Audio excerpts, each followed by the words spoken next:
Okay, welcome back. Solo role manging. Shadow of the Weird Wizard. Generic Hexcrawl number 6279. Pretty much. Maybe that's what I'll call it. So yeah, last time we started out in this, little village, rural village, a waypoint between a couple big cities on the trade route.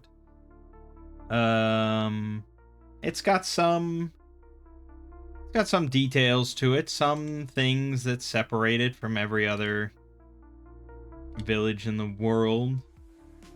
It's ruled by a family, the Petrascan family, who have certainly profited in various ways throughout the years from it being a trade route. There's a charismatic priest in town, Father Bastion, who may or may not be up to no good. We don't know. There is a curse vexing the people here, just in the infancy so far, but something is affecting some of the crops, causing them to grow quite large. But anyone who eats the crops grows sick, and then develops a really voracious appetite. That's only going to get worse as time goes on. We'll see if our intrepid heroes ever care to solve that, instead of just leaving the village behind in ashes. There's also a secret treasure here acquired generations ago, but we don't know anything about that. We haven't given it much thought. So, since the last time, I went ahead and I purchased a copy of Worlds Without Number, because I think it is a fantastic resource for any DM to have, unless you're the type of DM that just strictly, in every way, follows pre-written material. Then maybe it doesn't have much offer to you. But if you're a type of DM that improvises anything, pretty handy to have. Specifically, I suppose, for fantasy-related games. Anyways, so you can get like a free version of Worlds Without Number, which has a lot of info in it. Quite a lot. But the deluxe version, the paid version, has a bit more. One of the things that it has is kind of what I was looking for. Fractal Adventure Seeds. So, this is for generating adventures, quests, so on and so forth. Help you generate the outline of an adventure. And what you're supposed to do is take the location that you want the adventure to be in. Whether it's in a community, or it's in a ruin of some kind, or a dungeon of some kind, or the wilderness. And we went through making our little rural village with some of these details, but there's also these community tags, which kind of define the community as a whole, or, you know, have the main sort of troublesome, the main interesting fact about it. And then from there, you get a bit of a description of what that means, and then you get some of these letters. So this is enemy, kind of the chief adversary that might be there. You get a friend, so a potential ally that could be of use to the heroes. You get, I believe that's a conflict. No, complications. So you get enemy, friend, complication, things, which are MacGuffins or treasure, rewards, things like that, and then places. So places in that area that might be ripe for some sort of adventure or activity. And then from there, you can take those various things that you've come up with. You don't have to use the tags or anything like that, because you could go to the Fractal Adventure Seeds and just come up with a potential enemy, a potential friend, a potential thing, a potential place. And then you roll on these tables of seeds, which are fairly generalized and fairly vague, but They're a bit more clear than the Heroes of Adventure quest generator. So if we had our enemy for our community here of Hoopstead to be either the patriarch of the Batrascan family, or if we so desired, Father Bastion. If I, as the DM, decided that he was up to no good, he was not a friend, he was an enemy, then we could potentially roll on this to help generate some sort of seed. We wouldn't really need it too much for Father Bastion. I think it's kind of clear in what direction I would go if he was to be an enemy. But it could be something. Alternatively, you could base things around or get inspired in some way based around an ally in the community. So we could instead say Father Bastion is not an enemy, he is a friend to the heroes, potentially. And there is something going on with him. And so you could roll a d20 and get 14, and then look at that and say, okay, so Father Bastion has acquired a thing and is making use of it to further his desires. But an enemy means to spoil their efforts and rob them of the thing. So again, it's quite vague. And it's up to you to kind of fill in the blanks of what the enemy is, what the thing is, what their desires are, and so on and so forth. It's a seed, it's meant to plant a seed in your mind of inspiration. So on and so forth. So I think this is pretty good. I just don't know if I want to go in that direction with our adventure here at this point in time.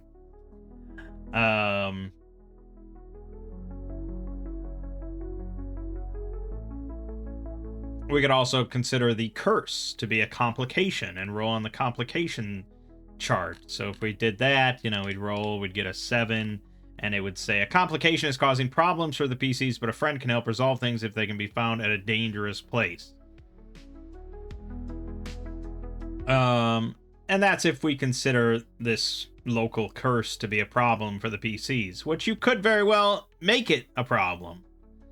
Depending on how you want things to go, you could say that Truco ended up eating one of those giant rutabagas the other day, and he got drastically sick. Very sick. And, you do a bit of a time skip, I suppose, and you say he recovered, but now he just can't seem to stop eating. It's like, okay, well, now it's personal, now we're involved, now we want to... Something is clearly wrong with him. Balance can sort of sense that there's some sort of magical energy that wasn't there before that's causing this. And they might want to look into it then. And they'd say a friend could help resolve things if they can be found at a dangerous place. So maybe there was an old wise man, Obi-Wan Kenobi, living nearby who could help. He knows a thing or two about curses, but he's a hermit and he dwells in a very dangerous place nearby. Yeah, I mean, this is already kind of spiraling into something if we wanted to go in that direction, as being a personal problem for us to solve.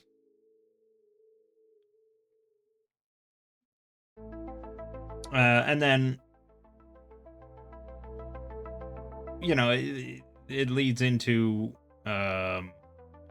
sort of a second half of the mission. Like, once you find this guy, he's probably going to need something to help resolve the curse. So then you could roll it into, something else. So then you could think of, maybe it's a place that he needs access to or something like that, and then you roll on the place seed and blah, blah, blah. I think it's all pretty good.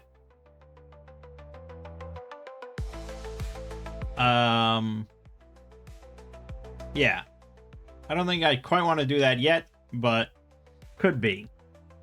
Instead, we could look towards these monster nests. Oh, also, I returned the shovels, and we lost the flasks, so those are gone. So the monster nests here. What does that all mean?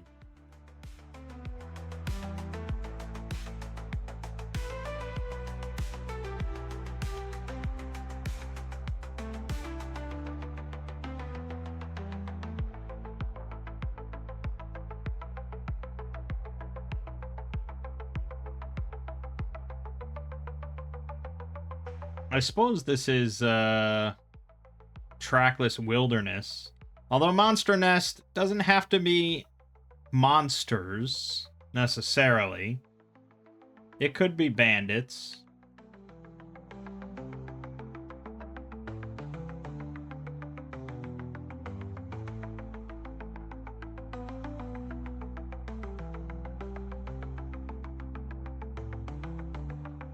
Just looking over various tables here and things like that.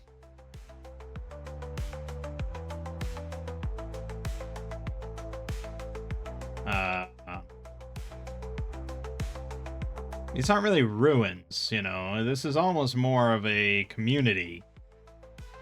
But it's not... I don't know if you'd count it as a community either. What is this exactly? What are we referring to?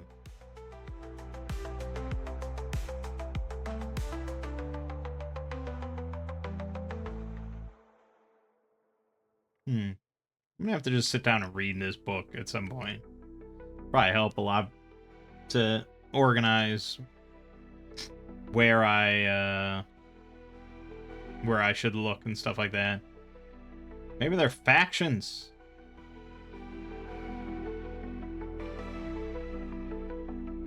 And then you have faction turn. This is probably a bit much for a faction. Although you could, if we're considering these, it's possible. I think we're getting ahead of ourselves. Let's see. Heroes of Adventure has various adventure sites, themes, random encounters, blah, blah, blah.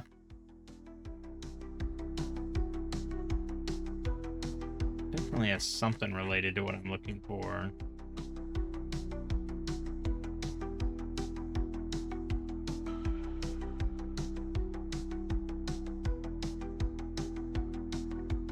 Actually, I believe the person that made this Hexcrawl did it using Shadow Dark. I could look into that as well.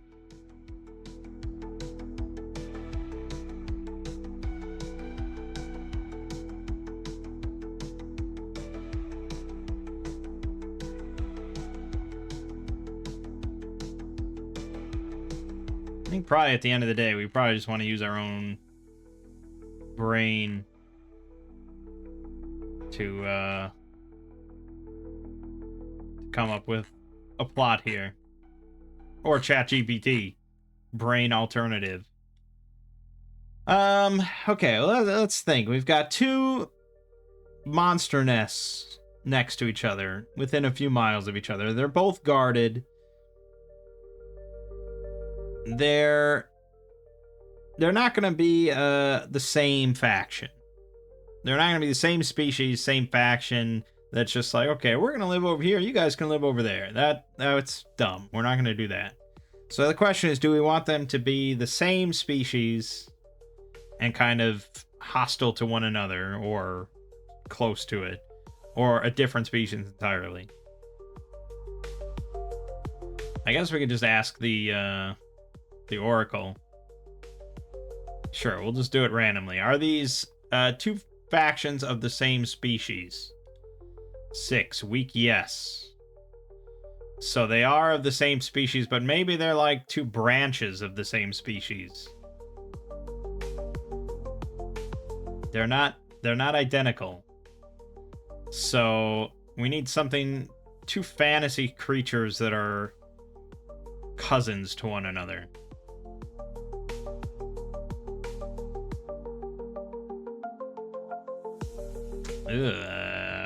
What is... Is there an example of that? Does that exist?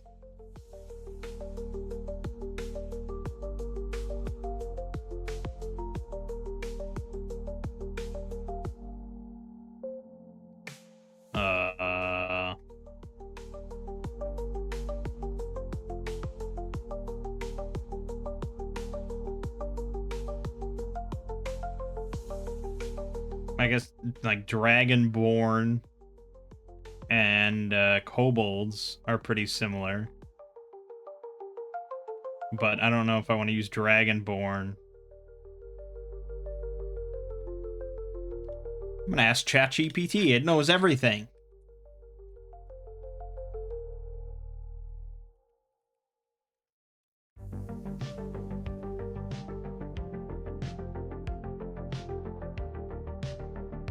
It knows everything. It can tell me everything.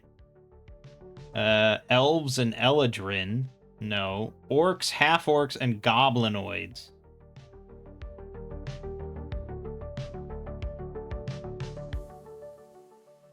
Okay, we could do goblins and orcs. It's a little generic, but... Damn, it actually gave me a pretty good list here. It's all very specific to D&D, because that's what I asked for. But it's not bad. Quite useful. Yeah, we'll go with orcs and goblins, because I have stat blocks for all that shit, and it kind of makes sense. I would say probably the orcs kind of lord over the goblins a bit, browbeat them a little bit, demand various tributes from them, but the goblins do outnumber the orcs. You know, sort of classic. If you ever saw the movie Ants, I think this is a classic Ants situation, you might say. Okay, so we have faction. We have a very basic framework of the two factions. The goblins are not pleased with the situation, of course. They'd be happy if the orcs were wiped out, but they lack the cojones to do so. That being said, where do we profit from this? How do we profit from this?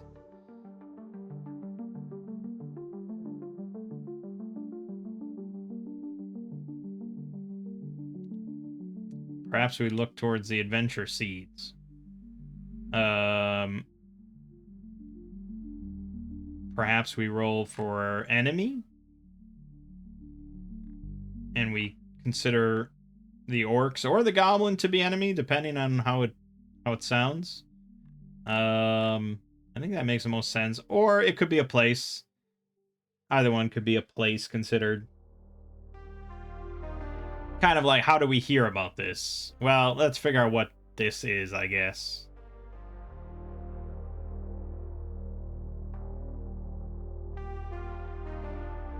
We want to do a place or enemy. I guess let's roll on place. And just see what it says. 9. A place is falling apart, but the chaos has exposed a chance to get a thing that is being pursued by an enemy and others.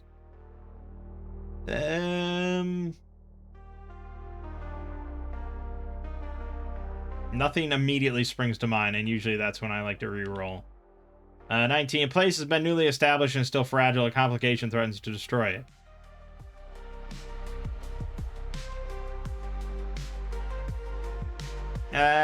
No. Okay, let's try rolling on enemy. See what pops into my head. An enemy is using a thing to bait a friend into getting involved in a complication that will probably destroy them. Nothing jumps out at me. An enemy has been targeted by the negative effects of a complication, but is trying to pin it all on a friend. No. Damn. I'm trying to even just think generally of why we would want to get involved in this sort of location.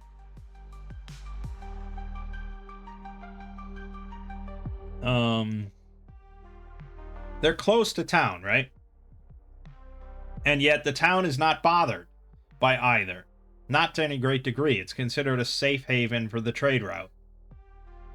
So there must be something fishy going on that prevents goblins and orcs from attacking the town in any way.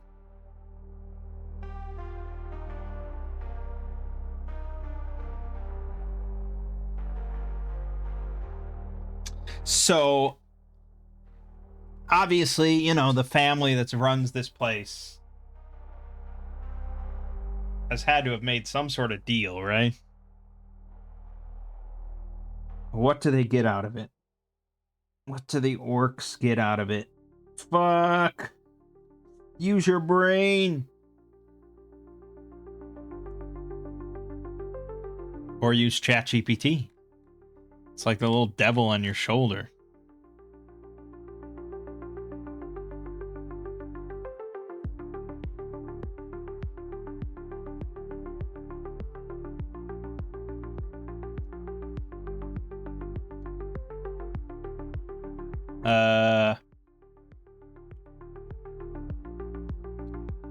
I'm asking ChatGPT. It's going to tell me.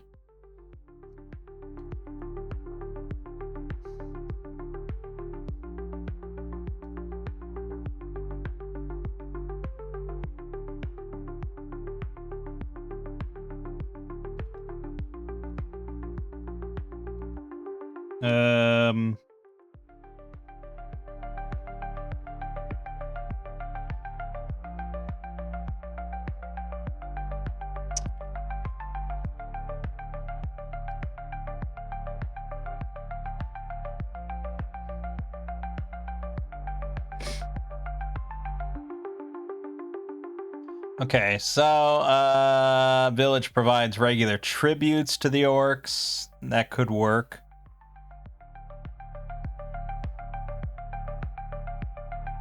It's probably not a big secret then, right? That would just be like an open knowledge thing in the village. It's like, yeah, we're safe, but we gotta offer up some stuff every once in a while.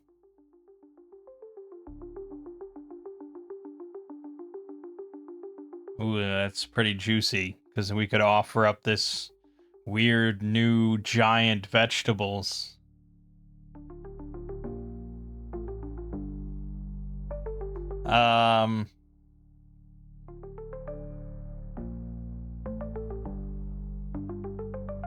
It's pretty good.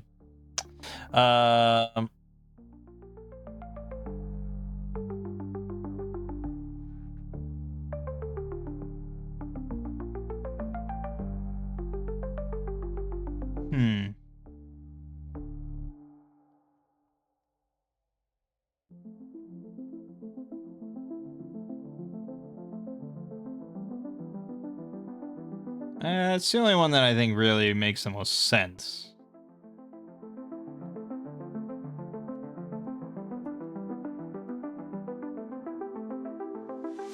There's also this one. The family agreed to something morally questionable, such as providing prisoners, criminals, or unwanted individuals to the goblins and orcs. But that's sort of similar. It's a tribute, but it's more of a secretive one.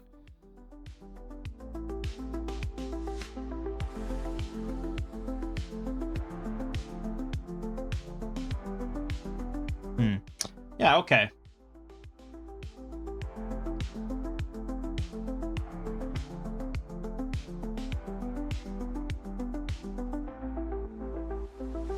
You can. It is certainly a fairly lawless region in general,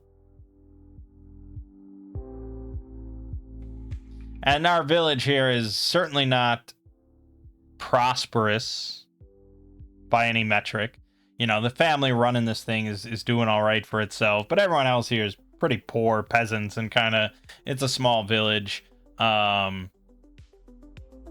not a lot of wealth in this region except for the big city up there. But that's on the coast. And that has its own military and keeps its borders clear and blah, blah, blah. But it's not like they're sending out their military to help wipe out some orcs near us. So it's kind of the frontier, every man for himself kind of thing. And so decades ago when these orcs and goblins started showing up, setting up pretty close and wanted to start, they started raiding the village and raiding the countryside and blah, blah, blah. The Petrascan family made a deal that has been honored for some time. And the populace not too pleased about it. They'd certainly prefer there weren't any orcs or goblins, because things are spread thin enough as it is.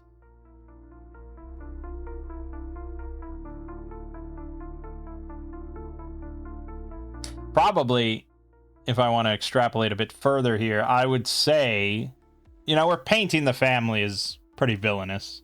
They're assholes. So I would say that they are extracting a heavier toll than the orcs and goblins are actually asking for. So the family's taking in even more than they need to, and then they're selling the surplus to merchants along the way on the trade route that come in. Or, they're just sending their own kind of their own merchant shipments to the city or something like that. One of the two. They're profiting extra off of the peasants' labor. That's where I would say. So things are spread pretty thin, which is why the community's gonna start seeing these big vegetables as such a big boon until they realize that everyone that eats them gets really sick. So it's not a boon, and it's actually a really bad curse that threatens to wipe out the whole village. We're not quite there yet, though. Okay, so I think that's a reasonably good angle of the current arrangement. Where do the players come in? Well,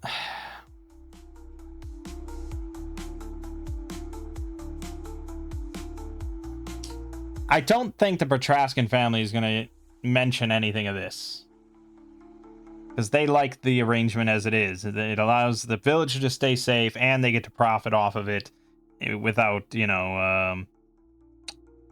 being called out on them taking a tax.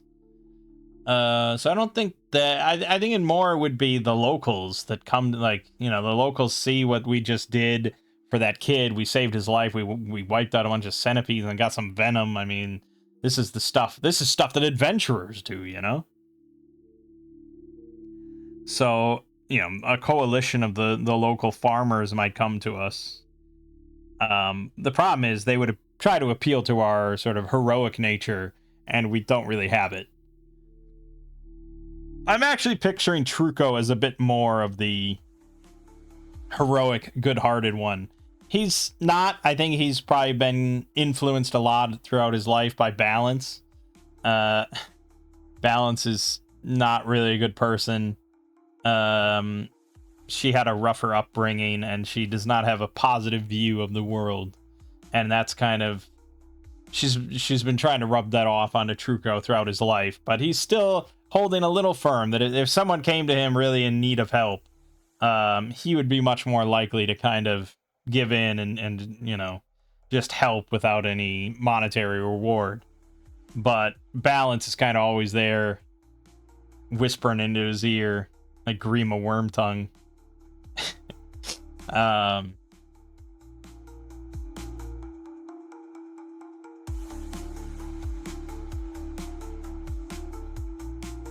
So I think, yeah, that's probably how it would go. The locals would kind of come up to them,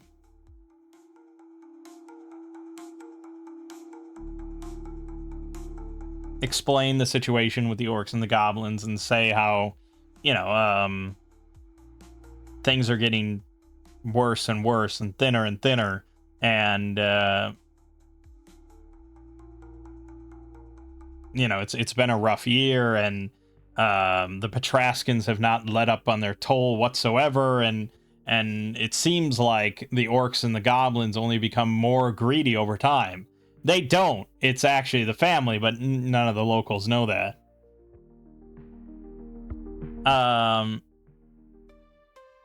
And so since we proved to be so heroic, saving the young Petrascan boy, maybe we could deal with the orcs and goblins. and resolve this so that there's no longer any toll. They're asking a lot, but they're also desperate and they don't know who to go to otherwise. So Truco, you know, he's like, yeah, you know, this is our people, you know. Balance wants to leave this place behind in ashes, but Truco he's not quite ready to do that and just give up on all these people and leave it all behind. So for the sake of our adventure, we'll say that he convinces Balance that it's in their best effort, and perhaps the family will reward them for solving their problem. In reality, the family's going to be fucking upset, because that's ruins their source of profit. But, you know, our characters don't know that.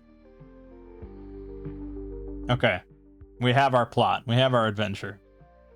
I have served up a big one. Of course, I always have... My eyes are bigger than my stomach when it comes to D&D quests. It's like, yeah, just wipe out an entire camp full of orcs and goblins. No problem. But we don't really have to wipe them out, or we don't have to charge in guns blazing or anything like that. This is where you probably do want to do some reconnaissance.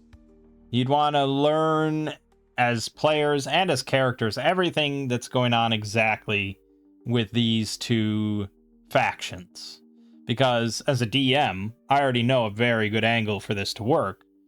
And that's if you can rally the goblins to rebel against their orc overlords, you can have them essentially wipe out the orcs. You know, there'd be a lot of bloodshed on both sides, but the goblins would win if they are rallied and, you know, cohesive, or relatively cohesive. So that would be your strong angle to go. And then you'd have goblins left over, and at that point, you could either wipe them out, or convince them that, you know, we helped you. We have helped you throw off your yoke of oppression, and in return, stay the fuck away from our village. Or we'll kill you too.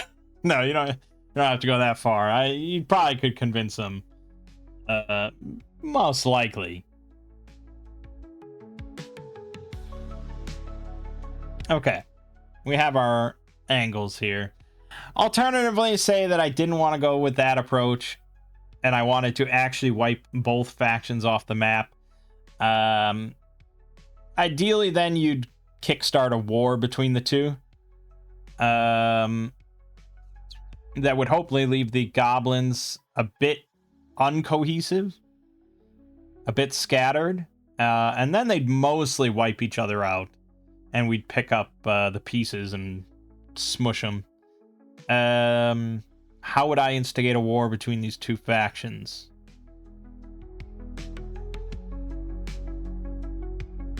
Probably some sort of false flag attack, I guess.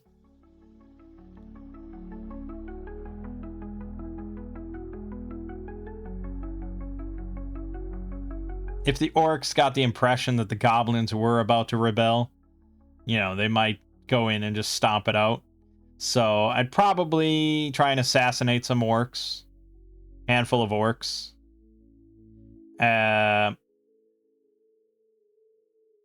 And again, recon is a big factor here. If I could figure out, like, or if I could even get a hold of some goblin weapons, like some crude spear or knife or something, kill some orcs, like really fucking slaughter them, and then leave a couple goblin weapons there. Neither faction here is especially intelligent, so it doesn't have to look that good. But if they find slaughtered orcs and some goblin weapons, I mean, they'll put 2 and 2 together. Or they'll put 1 and 2 together. You know, they'll put what they think together it is.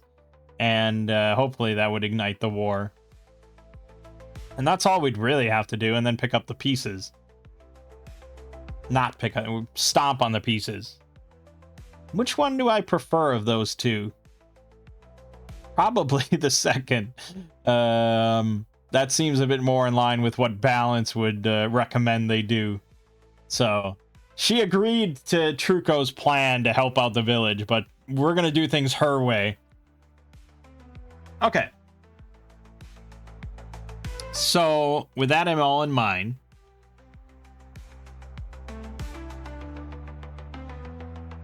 you know, it's stuff like this that does make me... I haven't really done this at all, but it does make me want to do this kind of approach of DMing with my family, where I literally just, like, spitball.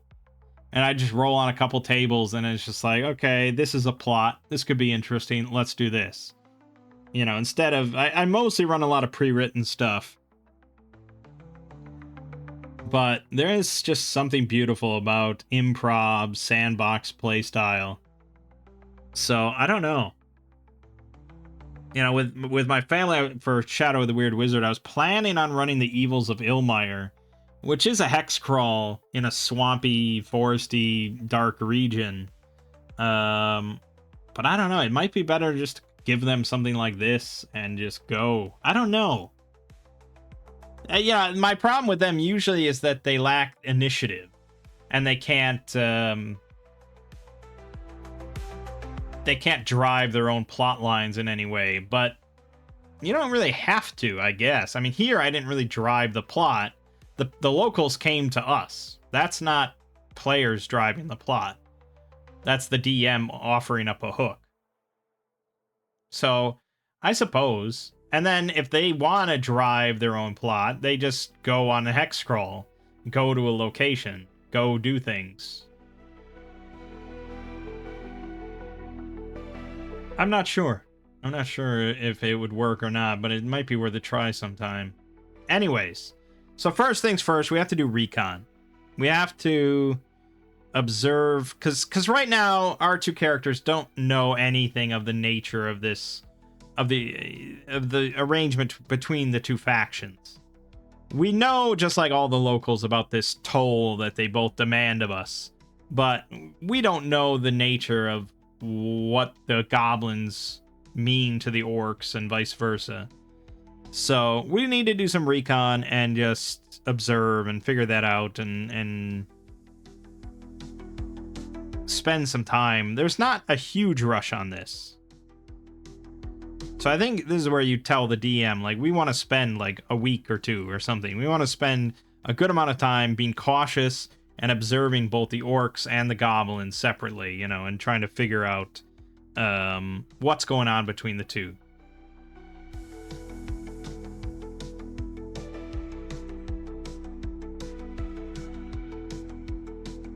And I, as a DM, would want to kind of hand wave most of this. You know, you're not going to do this like hour by hour of them scouting out the places. So this is where I guess I'd call for general stealth rolls, maybe on a day-by-day basis. And you know, I don't think I'd say a failure results in you getting like ambushed or anything like that. Maybe a failure is just you don't really learn anything that day, because if you're being specifically cautious and trying to really keep your distance, a failure would probably just be like, yeah, you don't want to approach today. Today's not a good day. You don't learn anything, blah, blah, blah. And then a success would be maybe you learn a little tidbit. And a critical success could mean that you find out some really like juicy opportunities or something like that.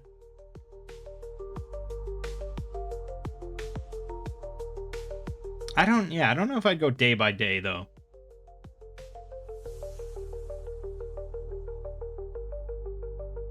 Maybe I'd go week by week. So in the first week they just might not learn enough.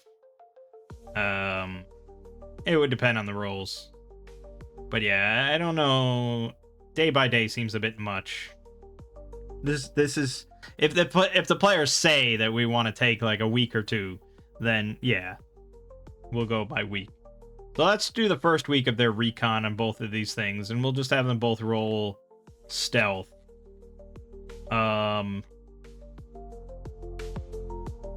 And I'm not going to allow any sort of special traits here or anything. This is just going to be an agility roll. No trickery allowed or anything. So for Truco, +3, balance +2. Truco's roll is 8. It leaves a lot up to chance, I'm aware. And that's sort of the benefit of having trickery and blah, blah, blah.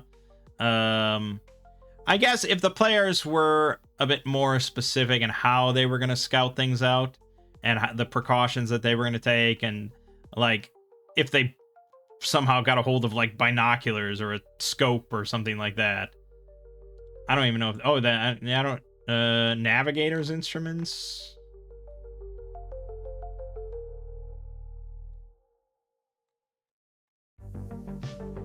No. Not a magnifying glass. No. I don't know. Is there a spyglass?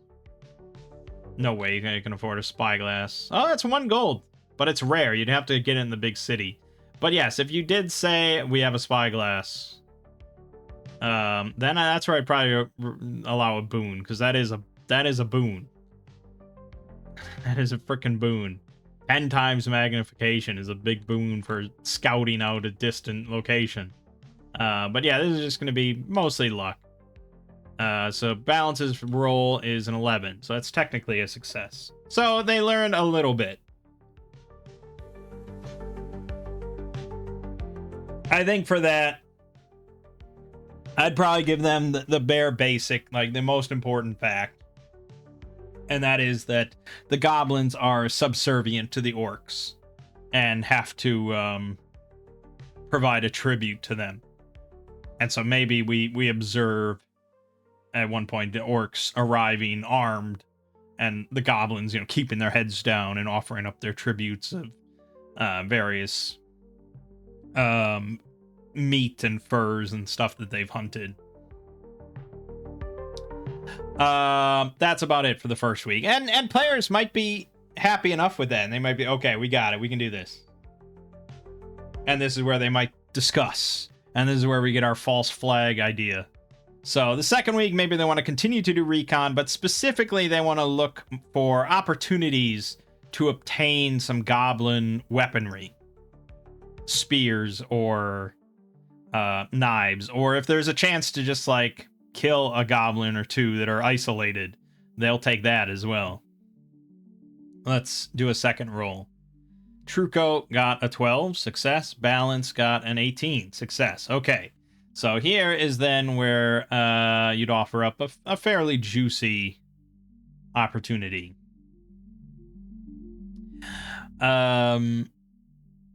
You know, I'd probably elaborate here and say that the goblins do possess the potential might to overthrow the orcs and defeat them, but they're just very browbeaten, very subservient.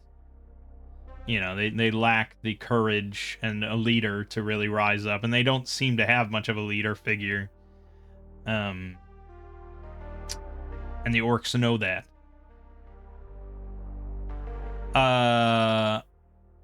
The goblins are definitely victims here, as much as goblins can be.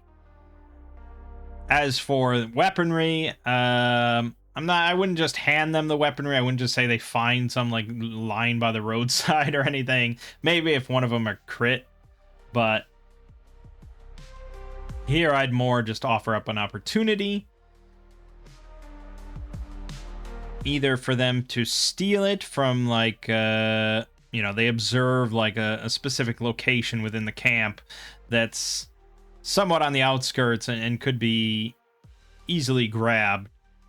Or I'd mention that the goblins often hunt in pairs, and so if you followed a pair of goblins on a hunt, you probably could easily wipe them out and take their weapons.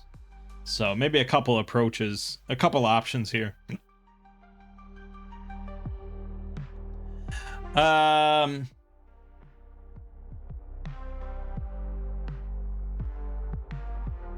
would say that for Balance's plan, it is only improved if the goblins find a couple of their own killed as well, to raise tensions. So I think we'll go with that.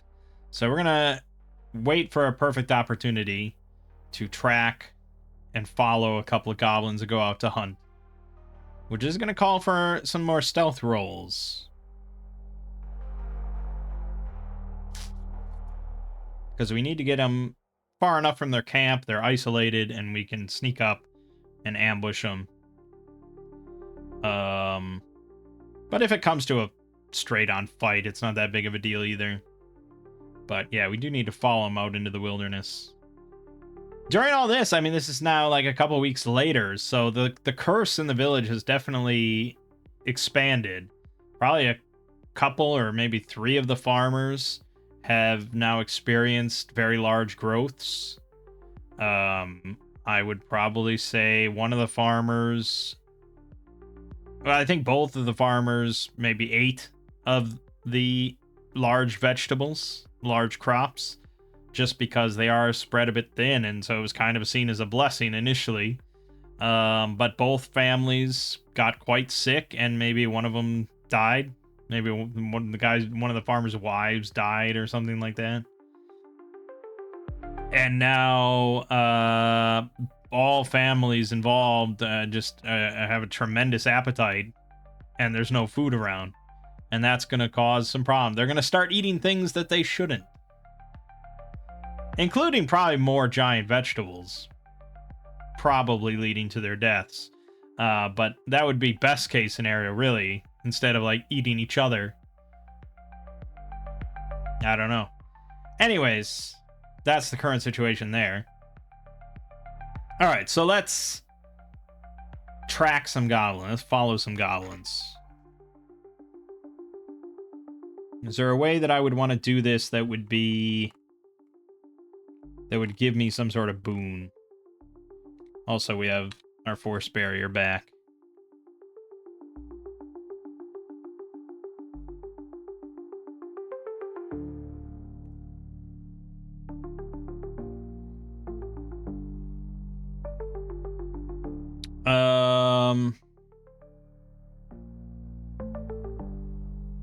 Let me think.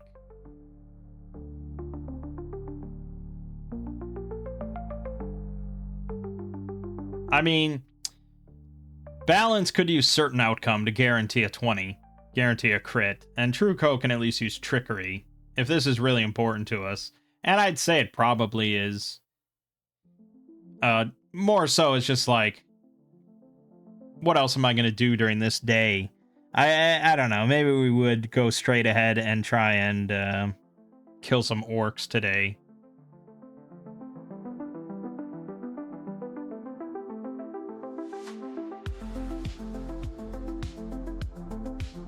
Nah, we'll leave it to fate. We'll leave it to fate. So, yeah, fuck it. We're just going to follow him through the brush. I don't got much else going on, so it's just going to be kind of a straight-up roll for her. Alright. Truco gets +3 with a boon. Doesn't need it. Balance gets +2. She crit. Perfect. Alright, so we stealth up behind these goblins pretty damn good. And, you know, they're pretty preoccupied, and they're kind of, like, joking with one another, laughing at each other. Clearly they're buddies, just to make you feel bad about what we're about to do. It's exactly the sort of shit that I do when I'm DMing.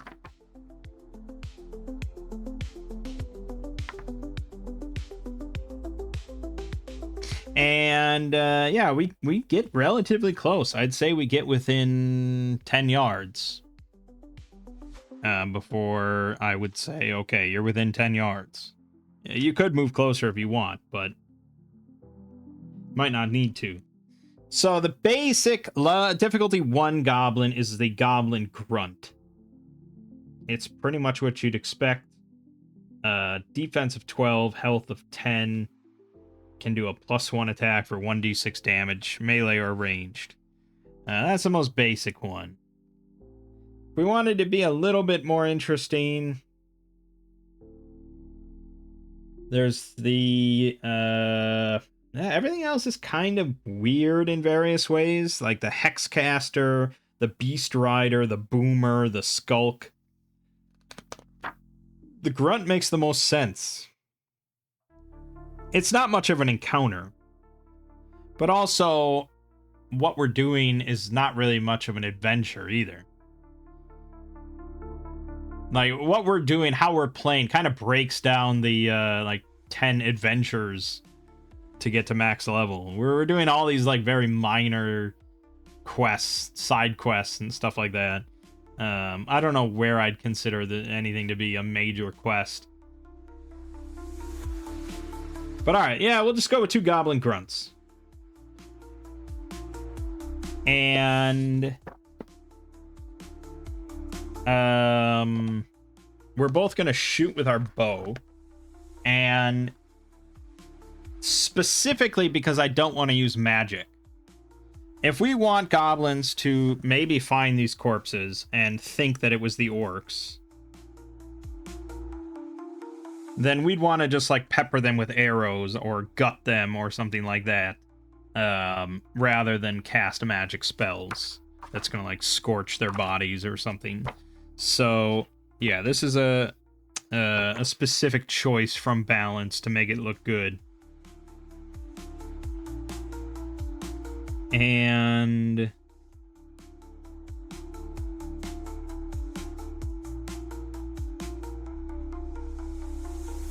I don't know if you get any bonus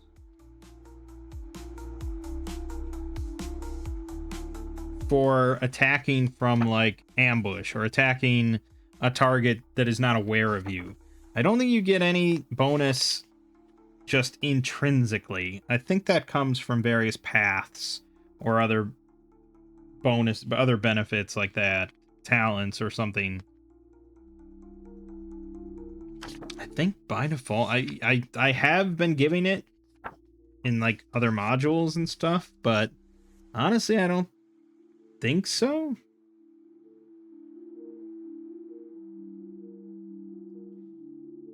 I mean, here's a whole section on being hidden.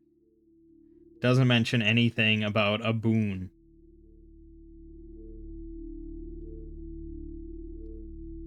So I don't think they get a boon here.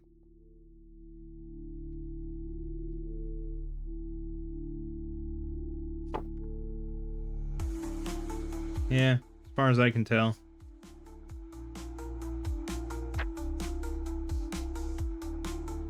Okay.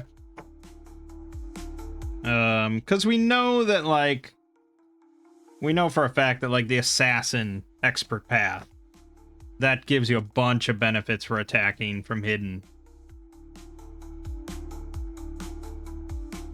Assassin gets assassinate. When you deal damage to a creature you're hidden from, creature loses 2d6 health.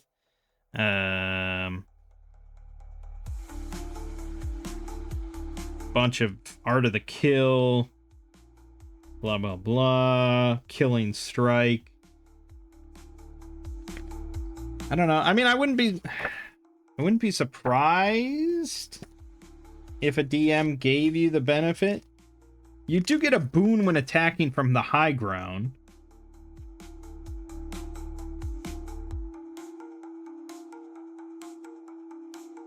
I don't know. Let me just Google something real quick.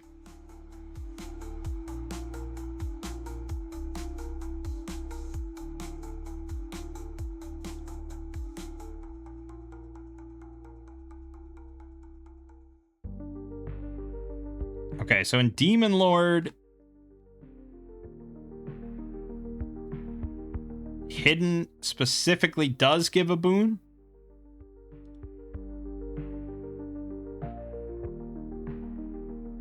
Yes.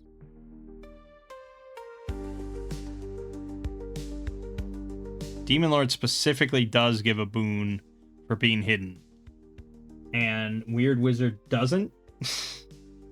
Doesn't it seem strange?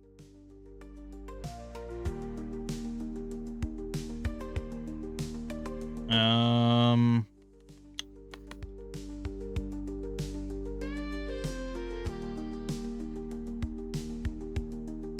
can bring up that weird wizard cheat sheet again.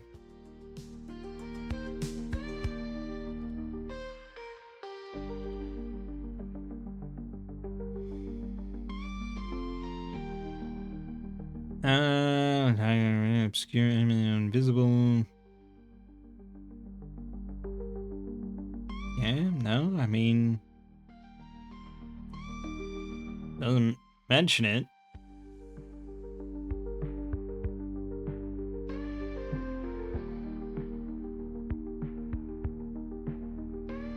No, doesn't mention it at all. Let me bring that over there. So, yeah. I don't know. I mean, my natural thought would have been it's a boon because it's a boon in Shadow of Demon Lord. It makes sense to have a benefit to attacking while hidden. In some ways, but in other ways, it's like, does that really make it easier to hit a moving target? I guess. It's more about like you have time to like line up your shot, I guess, more than the fact that them being aware of you. I don't know. They're not actively dodging. They're not actively trying to block it. It should be a fucking boon. You know what? I don't even care. It's a boon. Because I know that if I was DMing and a player went all through the trouble of getting hidden and trying to ambush a guy and blah, blah, blah, and they're like, okay, I got a boon for this, right? No, actually. You get no benefit whatsoever. The only benefit is you get a free shot. Which is good, but come on. Give it a boon. Alright, so we're attacking both of you. We're shooting our arrows from behind. We're each shooting one target. And we each get a boon on the roll. Truco gets 2 boons with Trickery. And he's also much more likely to kill his target. That's it. I could guarantee this shot, but it doesn't actually benefit me at all. Being a crit. So we'll just shoot. So Balance shoots. She rolled a 2. It's pretty miserable. She needs a 6. Actually, I think it's a fail no matter what. Yeah, they have defense of 12. So she got a 9. Nothing I can do about it. I should have guaranteed it. Her arrow goes a little wide. And that's that. Truco's shot, however, yeah, he made it no problem for 3d6 damage. And rolled 6 damage. Yikes. Okay, not so hot so.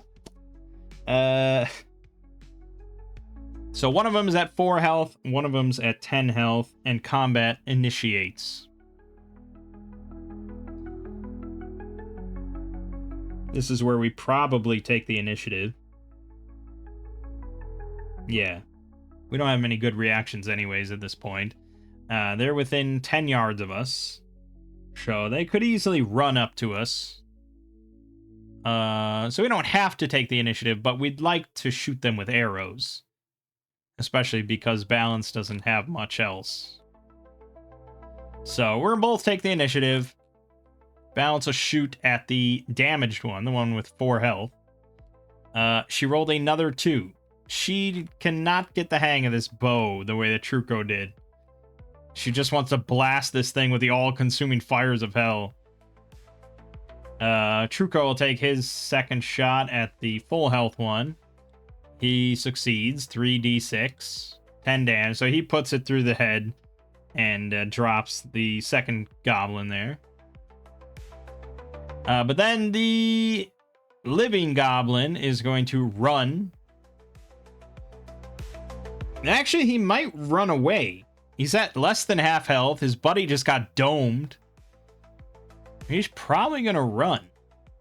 I'm going to roll a will check for him. He's got a -2. Okay, 17. So he made his will check. He is determined to kill them. I could have easily just not rolled that. I think he probably would run. I should have rolled that with like a Bane. but it wouldn't have mattered. Actually, it might matter. It didn't matter. Okay, he's still determined. That was his best friend. He wants fucking blood. He's got his hoop knife out, and he's gonna gut us with it. He's determined. So he runs straight up to Truco, who just killed his buddy. And he's standing next to Truco. Not that that really is going to do much. This was barely an encounter. You probably didn't even need to run this, really. You could have just said, yeah, okay, you kill the two goblins. It's pretty easy. But we like to run combats around here. So Truco will take the initiative. He'll retreat a couple steps back and fire another arrow.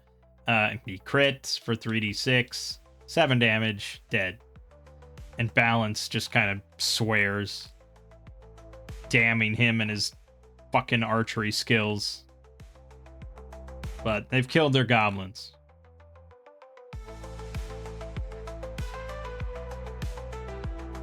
Alright,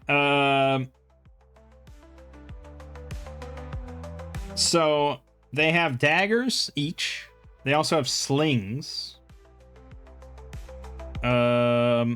And then if I was playing, I would ask if they have any sort of odd little goblin trinkets or something, like anything that they've carved out of wood or shit or something. You know, anything that would uniquely goblin in nature. And I would probably say, yeah, they have something of that nature. Some sort of little crude carving of like a bird or something. Yeah, I don't know. Something like that. Which is perfect. It's exactly what we want. So we take the daggers. We take the little carving. And Balance maybe like stabs the goblins a few more times to really make it bloody. Just vicious. Definitely was done with malicious intent by an armed humanoid individual. And we leave the bodies in plain sight. And we whisk off into the forest. Okay. We have our trophies. Now it's a matter of ambushing some orcs in a similar way. Orcs are going to be a little trickier. I'm going to say that they don't travel quite in such small groups. This is definitely the harder part of this mission. So I think we're going to try and scout out again and just scout out the camp and wait for a small-ish group to head off into the wilderness.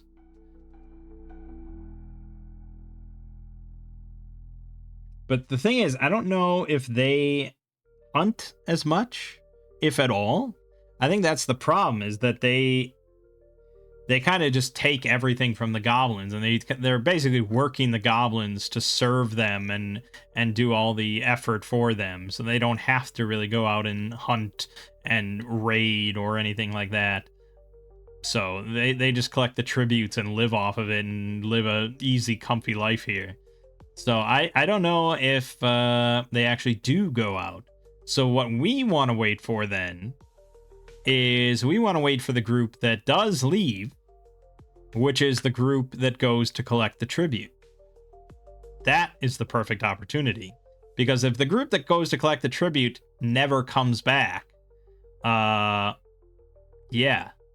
And they find the group, and they find goblin weapons sitting there, yeah, that's gonna kickstart some shit. So we have to wait for that group to go out. And I'm not keeping track here of like what day of the week it is, and I don't think orcs and goblins care too much about what day of the week it is or anything like that. It's probably like, the orcs see, the stocks are running a little low, get back over there. So we might be scouting out a decently long time. So I'm going to just do it with luck rolls.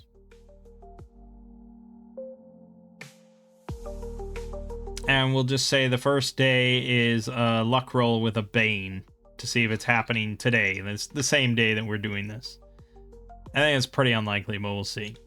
We rolled a 19. Okay, never mind. We don't have to wait long at all. That's probably a poor way to do it. I probably should have waited a day, guaranteed. But whatever. We want to get to the exciting stuff. No one wants to sit around waiting. Okay, so we go back to the orc camp, and we sit there, and we're settled in for a long scouting trip. Long stakeout. But, lo and behold, a pack of orcs starts heading out of camp, and they got a cart. They have their trusty old cart that they bring with them.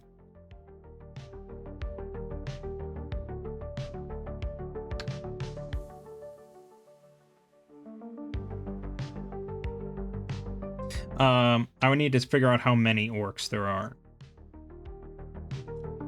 So encounter building. For novice tier. That's what we are. We're novices. For per character, average is 2 points per.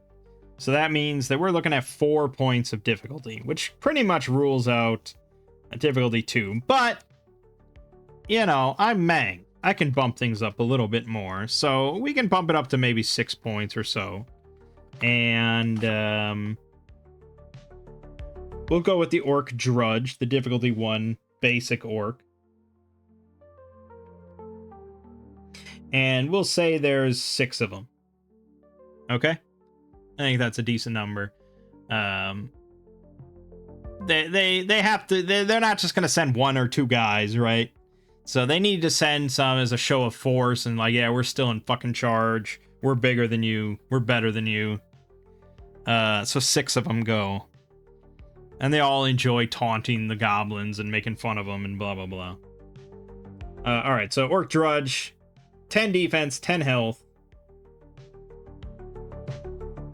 Maybe I should make it a bit more interesting.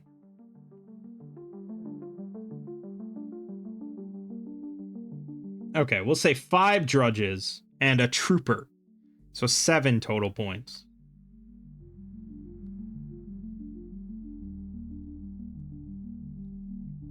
It's a pretty hefty encounter for 2 level 1 characters. But I'm a hefty man. Let it be known. Okay. So we follow from a distance. It's a few miles. It's probably like 3 or 4 miles between the two.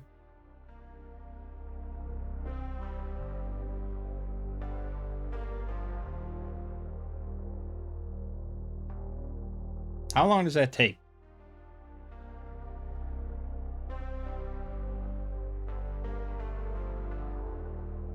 Average walking speed between 2.5 and 4 miles per hour. Okay. So, yeah, it takes them like an hour. They're not super close. The orcs don't really want to be super close to the goblins. They look down on them. So there's a bit of a distance there. But yeah, it's about an hour walk. So yeah, I would say we follow them from a distance and like half an hour in. And we're going to try to sneak up somewhat close.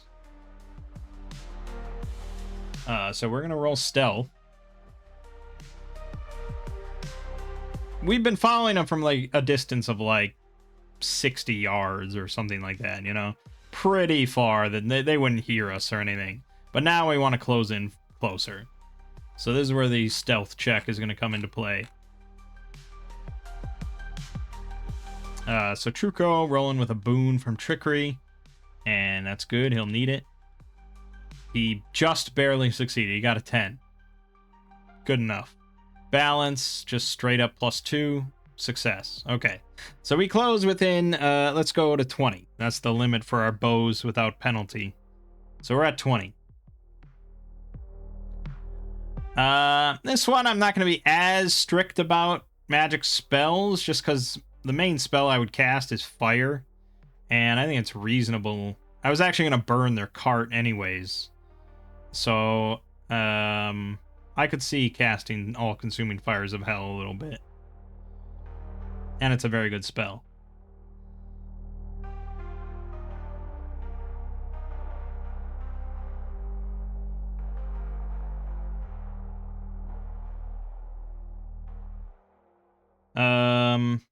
Okay. Force Barrier. Specifically, nothing goes through it, right?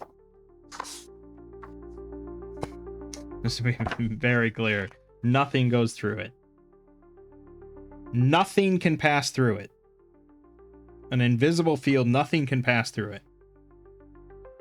I mean, that seems pretty clear. Fucking nothing. It doesn't even say, like, oxygen can pass through it or anything, which... I don't... Is that an assumption? Or should I just... I think we just say nothing can pass through it. Yeah, I mean, we didn't have smoke pass through it when we dealt with the centipedes. So, yeah, absolutely nothing. Including other magic spells. It's important to note.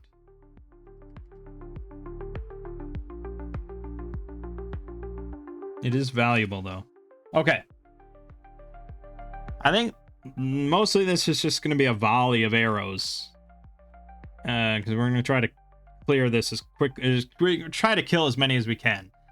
They have 10 health, 10 defense. They're pretty shitty orcs. They're actually not any better than...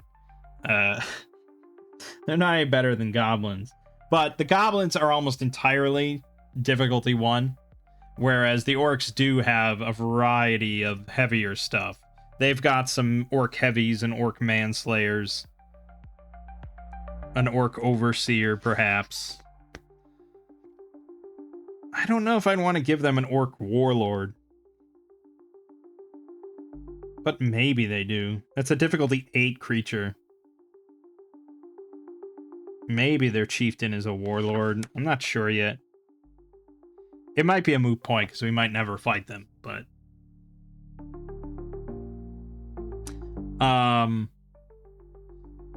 Okay.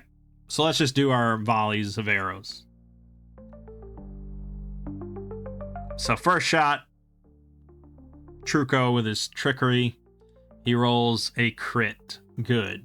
So this is 3d6. 9 damage. He fails to kill one. And I'm going to need my notepad for this. Alright. Orc 1. Orc 2. Orc 3. Orc 4. Orc 5. And then Orc Trooper was the special one I threw in there. The biggest of them. Alright, so the first one is at 1 health. Balance is shot. She rolled a 14. I mean, they both got an extra boon, but it doesn't matter. So this is just 2d6 damage. Could kill one. He didn't. Alright, it's at 3. Alright, so that was our opening volley.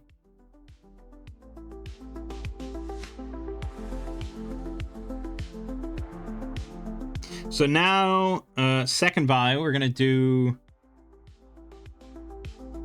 We're both going to take the initiative. Combat starts. They're aware of us. You know, you could make the argument that arrows just suddenly hit them and we're like hidden, so maybe they don't spot us immediately, but it's usually better to just, you know, you got your free round of attacks. Now there's combat. They are aware of you and of your location. Unless you're using some sort of spell or you elaborately set up some sort of cover, they're aware of you. But we're both taking the initiative. Truco's going to make another trickery shot. He's going to go on a fresh one, because he has the best chance of killing one.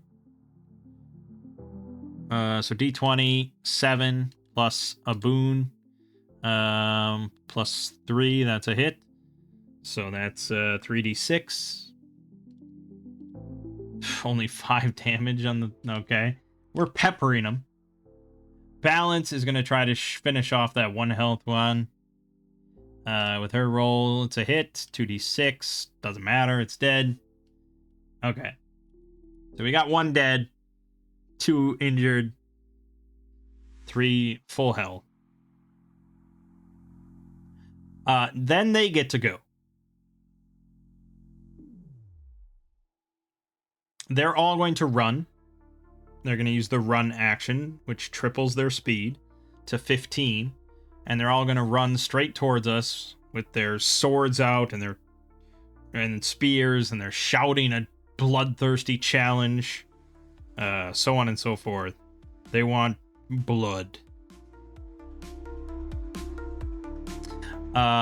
New round. We're both going to take the initiative. The balance player would tell Truco to take his shot. So he's going to fire again at a fresh orc. He got a 4 plus, okay, that's a hit for 3d6. 12 damage. He drops 1 on the move. Perfect. And then Balance is going to cast Force Barrier. And she's going to cast it right in front of them. Right in front of the pack.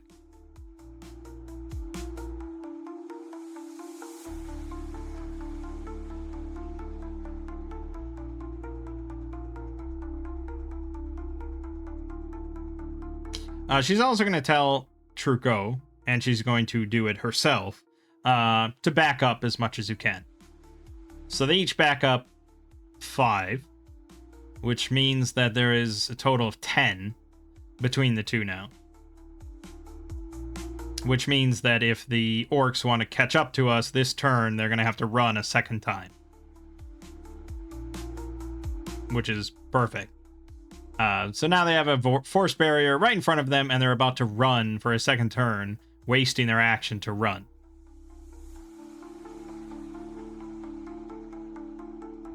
Okay, that's our turn.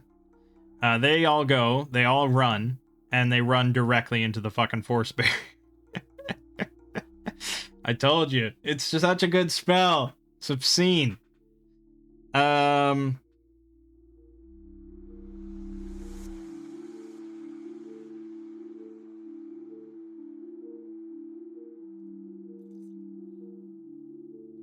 I mean, they're running as fast as and hard as they can into a solid wall.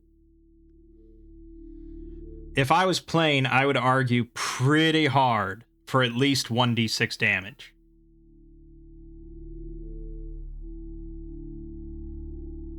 I'd argue pretty damn hard. And I would even offer the concession of, if you want, you could do equal amounts of damage for each one to the wall. I'd even allow that concession, but you're not going to tell me them running straight into a solid wall at full speed is not going to do anything to them.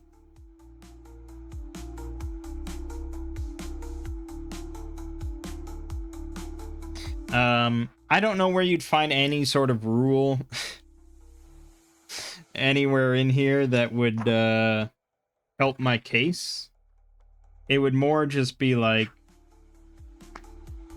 yeah, it would more just be logic and realism. I don't think there's anywhere in here that mentions... Well, maybe... Where's fall damage?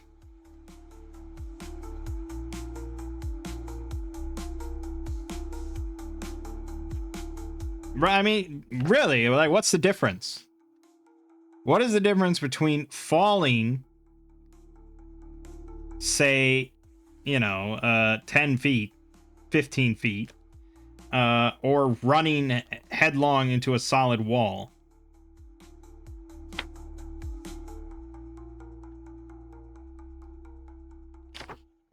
Where the fuck is fall damage in this book?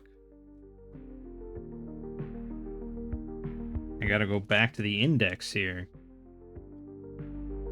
Falling, there it is. It's not in the section I would have expected it to be in. Falling. You lose 1 health for every yard you fell. You make a luck roll, losing half as much health on a success, or no health with a critical success. Wait, what? That's seriously the fucking rule?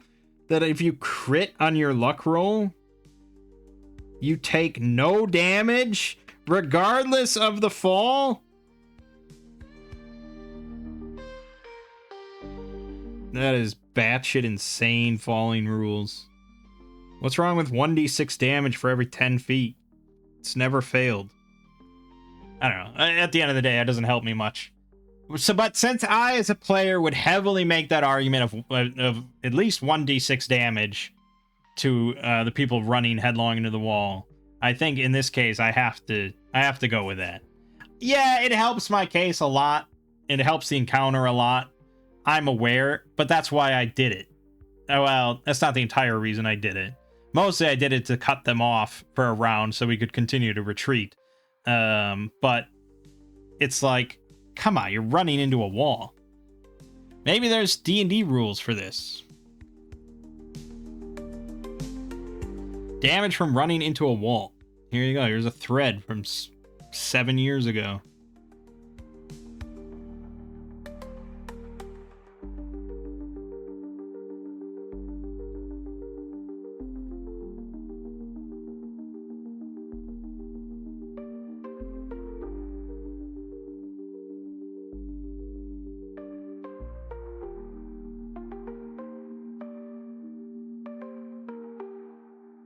There's definitely discussions.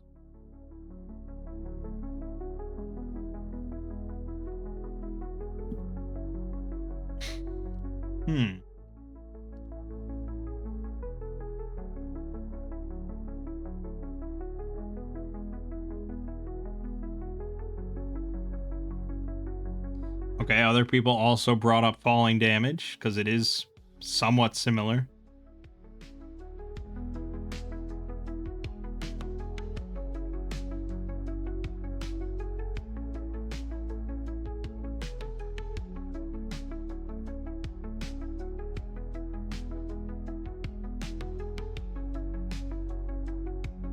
Most people say it's up to the DM. It's a ruling. It's up to the DM. So obviously there's no rule for this. It's a very fringe thing that happens, I'm sure. But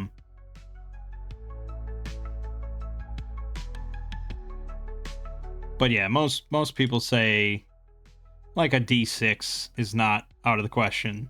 So that's where we're going with. I'm making the rule. I don't know how often this is going to come up, but if I had Force Barrier and I played a campaign, it would probably come up quite a few times. I'd be happy with a D6. And like I said, I think it's reasonable to do the same amount of damage. Like if I deal D6 and I deal 4 damage to one of these guys, I would say the Force Barrier takes 4 damage. Cause and effect here. Because really, what's the difference between this 200-pound orc slamming into it compared to like a club slamming into it? So yeah, I think it's fair. All right, let's do it. They all run into it. So orc number 2, he takes 2 damage. He's not dead. The barrier takes 2 damage.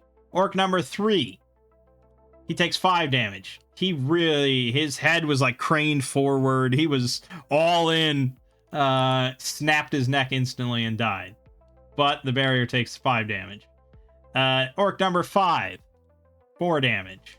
So he's at 6, and the barrier's at 29. And the trooper, 4 damage. So he's at 16, barrier's at 25. Okay. That was their turn. Because they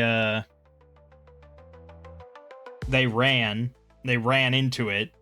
I'd probably argue maybe they went prone or something, or just like very confused. But no matter what, they didn't have any action or anything. Maybe they could move around the wall, but I don't think they would. So that's it. New round.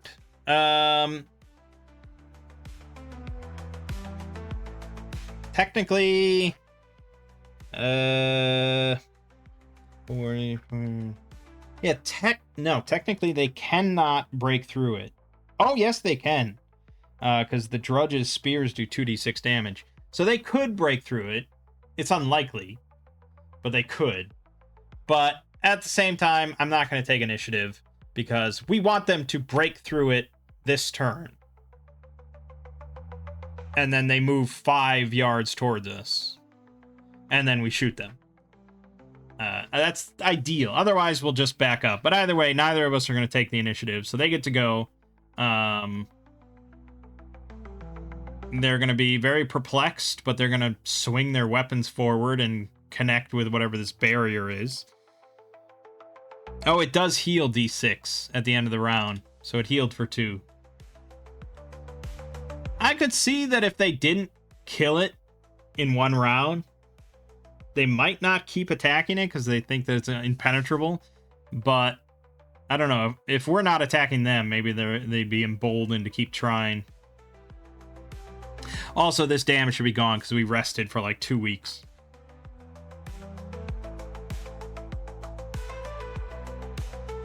Alright, so they're all going to attack. The Drudges get +2, but it doesn't matter. They automatically hit. And they all deal 2d6 damage. So 6d6 damage against the barrier. 21. Okay, they did not break through. It's got 6 health left at the moment. So for us, we're just going to back up. And we may as well run. There's no point in doing any other action. So,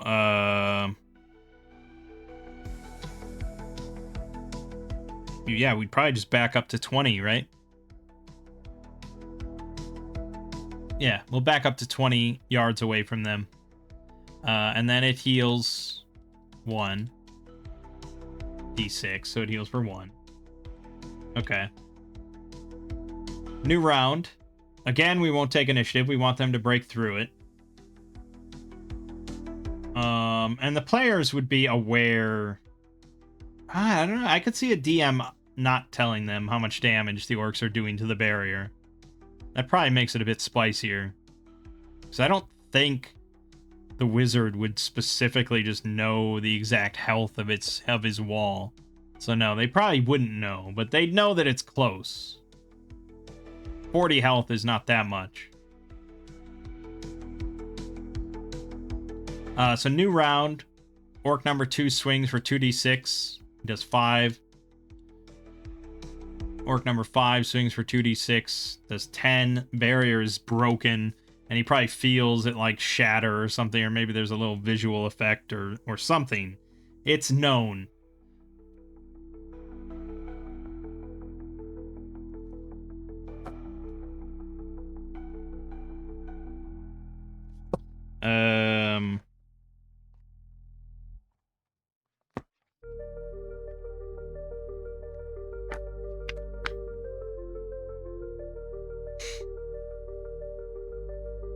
Yeah. What a great spell. Because it's specifically an invisible field, so I assume it just appears without any... Yeah, like you would have no way of knowing that it's there.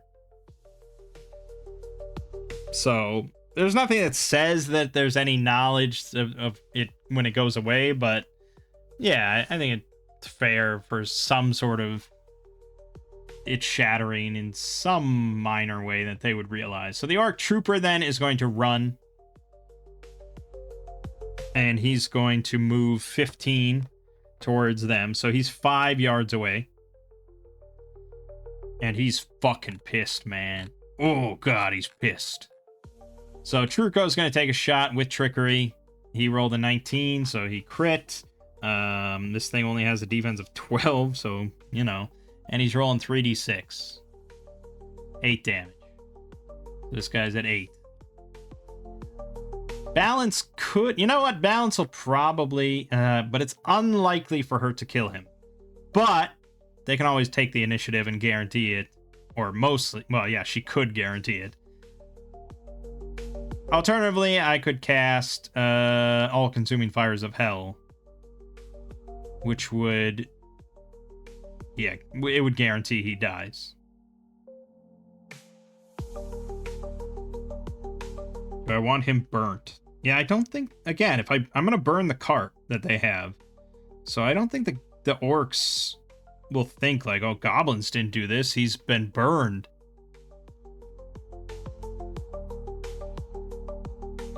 We'll put his corpse on the cart, you know, and then we'll put the whole thing in flames.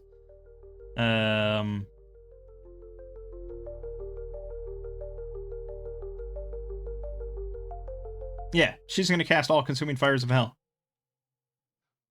You put an asterisk here. Okay, so this is an intellect roll versus his agility. I do have my reaction, actually, so I could guarantee it as a 20. As a crit, and then I'd regain the casting.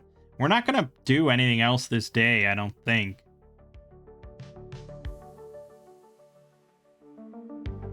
Yeah, fuck it. Certain outcome. Get fucked, bro. Okay, so we crit. So it's a 3d6 damage. We regain the casting. And he catches fire. 3d6 is 12. He's dead. He just erupts in flame. Actually, does it have a good description for the spell?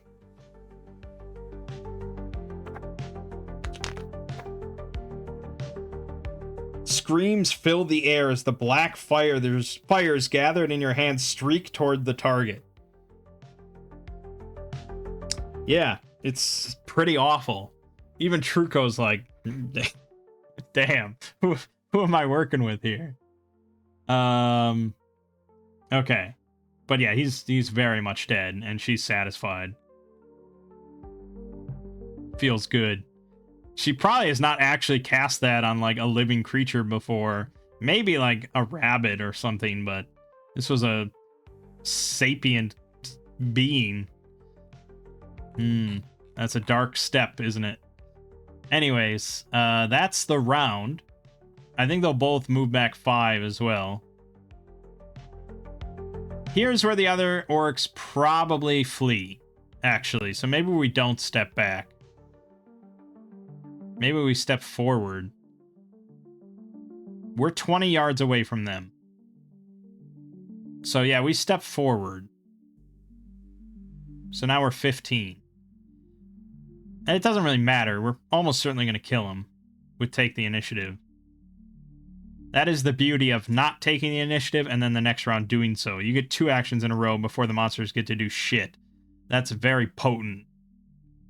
So, yeah. Alright, we're 15 yards away. Take the initiative. Truco's firing. He hits for 3d6 on the 6 health. Dealing 12 damage. Dead. That just leaves the 1 health. It is fucking imperative, actually, that he dies. Because if he gets away, it ruins the entire plan.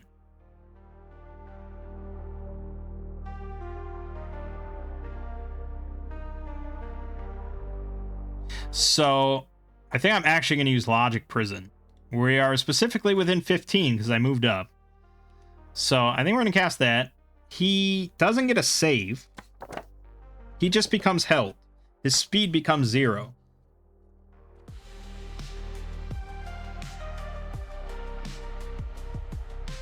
Yeah. Numbers and mathematical symbols appear and rotate around the target's body. Becomes held for the duration. Yeah, he imposes 1 Bane on rolls to attack it. He attacks with 1 Bane, and he can overcome the affliction with a success on an intellect roll. That is the only way for him to break out during the course of the minute.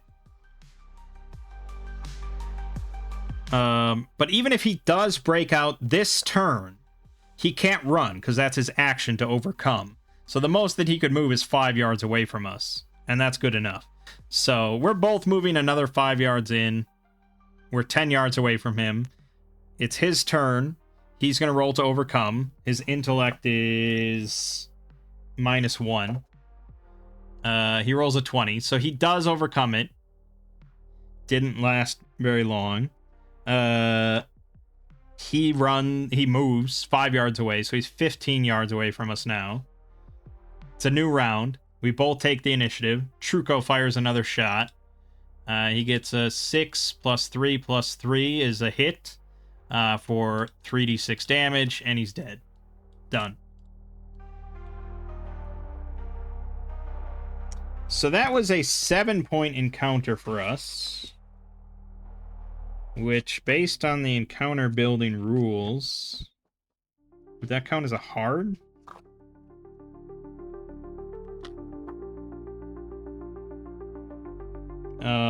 No, that's actually above hard. Hard would have been 6 points. But good use of magic spells trivializes anything. Very satisfying. I love it. I love all of it. I love everything we just did. This is the sort of shit that makes me fall in love with the system. Yeah, really good. Okay, so,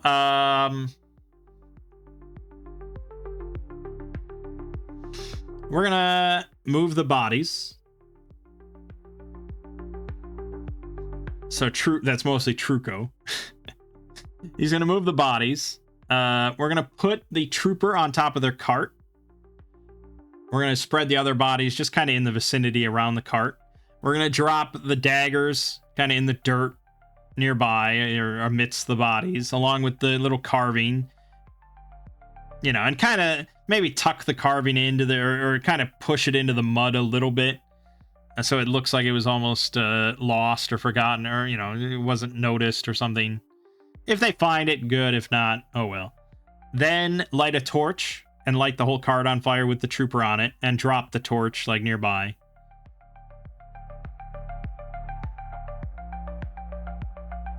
And I think that's it. I can't think of anything else that would really blow our cover. The only thing is if the orcs are really, or if one of the orcs is pretty intelligent, they would notice our footprints are human-sized and not goblin-sized. So I would say we also probably make an effort to cover up our tracks here a little bit in the mud and stuff, and kind of obfuscate it. But they could just as easily think that it's other orc footprints. So then they might think, well, where are the goblin footprints? I don't know if I can really fake that, though. I should have taken a goblin shoe. Damn. That's fucking hindsight. Damn. Yeah, I should have taken a goblin shoe. That would have really sold it. But that really is only dependent on the orcs having some pretty damn intelligent shaman or something amidst them that inspects the scene. And none of the statted orcs have an intellect above 12. The only one is the warlord with an intellect of 12.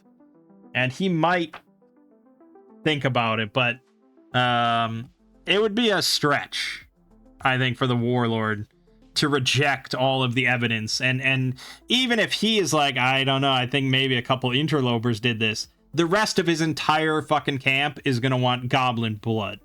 So it's almost a moot point.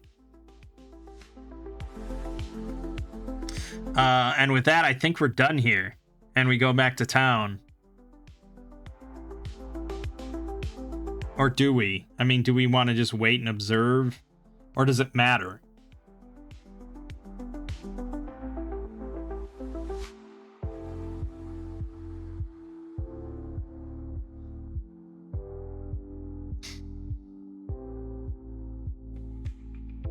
No, I don't think our presence of observation really changes anything.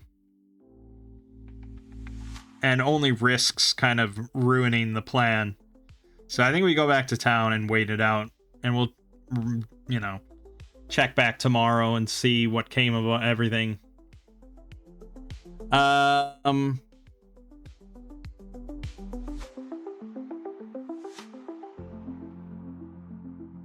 I don't know if I'd do any dice rolls for deciding how this goes down. Really, it just seems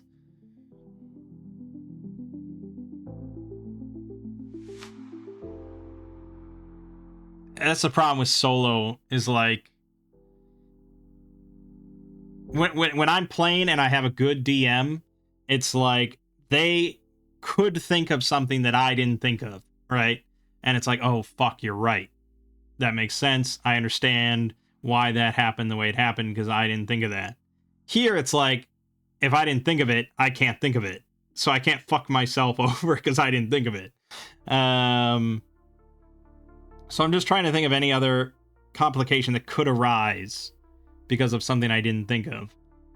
Which, as I said, is tough because I didn't think of it. I mean, you could roll on like various complication charts or something. But that's like willfully just initiating a complication where there doesn't have to be, just because it's like, well, this is going too smoothly, let's fuck it up. And it's like, no, I want this. I planned this shit. I tried to think of every eventuality. This should fucking work, unless God himself is like, nah. And I don't want God to say nah.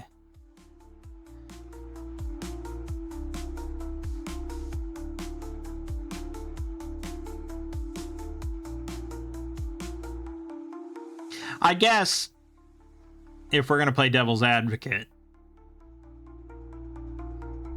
and we do put a warlord in charge of the orcs, and he is somewhat in control of his shit, he could make the case to his people and convince them that they just need to severely punish the goblins, not go to war.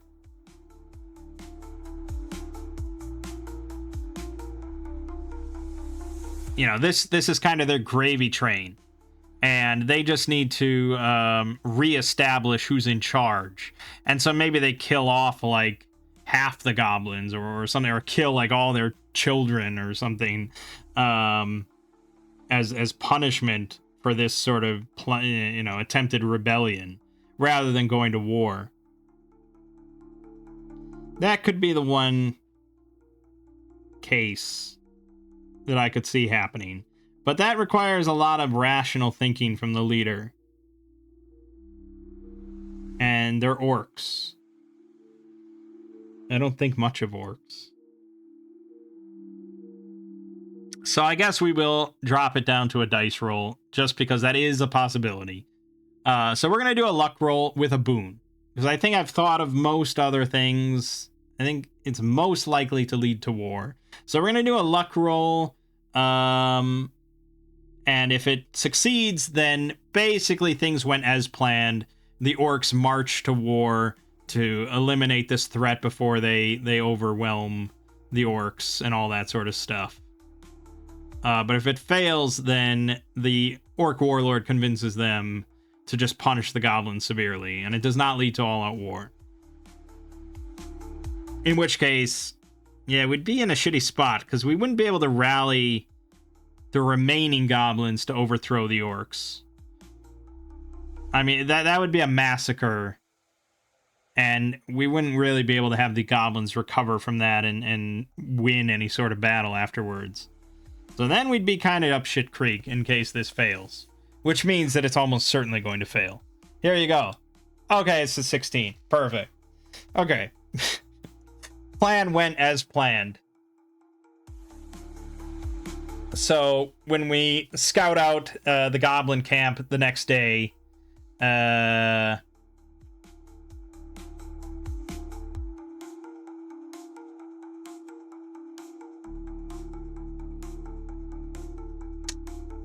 guess it's like how would this go down? We assumed that the goblins could win the war if they were rallied and cohesive. This would not be rallied and cohesive. So the goblins are not winning. The orcs won. It's just a matter of how many casualties the orcs took in their savage conquest here. The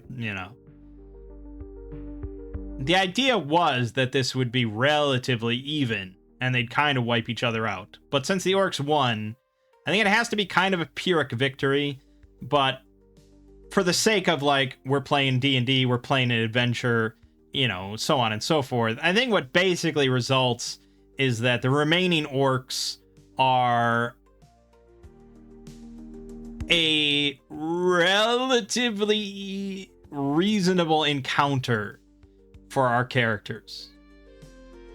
Maybe like an 8-point encounter. But an 8-point encounter means that the warlord is out because he's an 8-point enemy. So maybe we drop the leader down to a 4-pointer, an orc overseer, and then we have like 4 other orcs with him or something. Like it was. I mean, maybe even we go to 10 points or something. So he's got the overseer with like 6 orcs left over. Pretty much devastation. And this is orcs that are fighting fit. So there are other orcs left over. Maybe some like children orcs and some female orcs, pregnant orcs or something like that. So they could rebuild, you know, the tribe.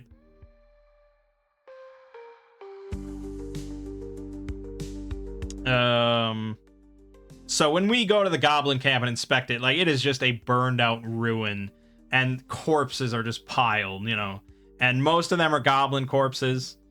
Like, there is not a single living goblin left, but there is also quite a few orc corpses.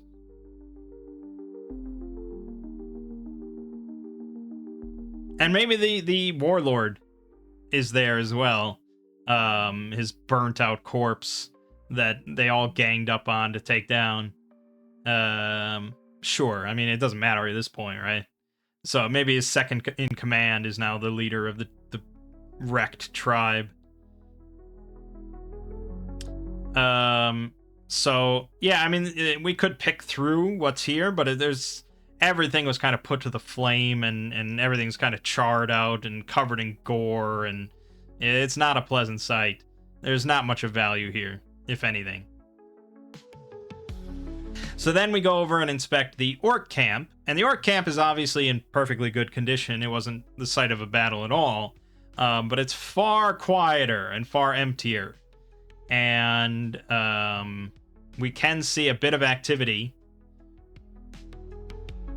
And it looks like there's a handful of orcs still there. They look a little bloody. They look a bit tired. They clearly were involved in the battle, but they survived. And so 6 orcs and the overseer. Not an easy encounter, not by any stretch.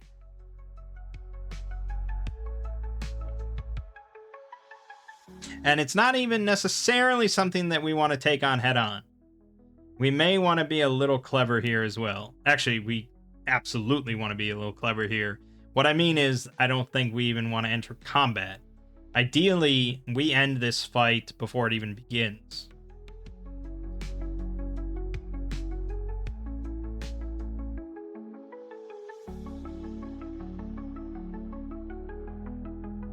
I'm going to have to think about how to do that.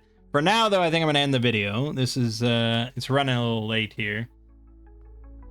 So far, yeah, Shadow of the Weird Wizard. Very good system. Suits me very well. It suits me in a lot of the exact same ways that Demon Lord suits me, which is like my other favorite system, you know?